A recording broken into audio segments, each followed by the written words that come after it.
guys, good afternoon. Ngayon pupunta tayo sa Marikina, Marymount, Provident. Pupunta tayo para umatin tayo ng face-to-face ni Grab. Alright, so ready na tayo. Yung motor, wala tayong bag, kung tayo bibili.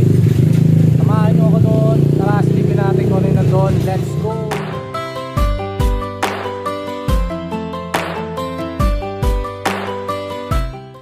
Right, so nandito na ako sa Marikina. Alright, so this is Marikina River. So kung susumahin, nasa 1 oras din ang aking biyahe. So malapit na ako makarating doon sa Marymount.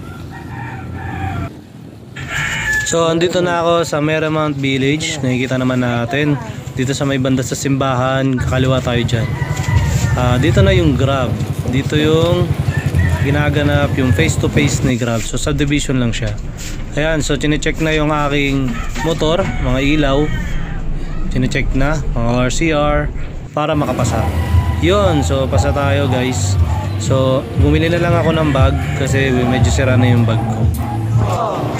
Yan, so ready na yung aking bag na assemble ko na rin siya. So kakabit ko na siya sa motor. Yan, nakabit ko na siya.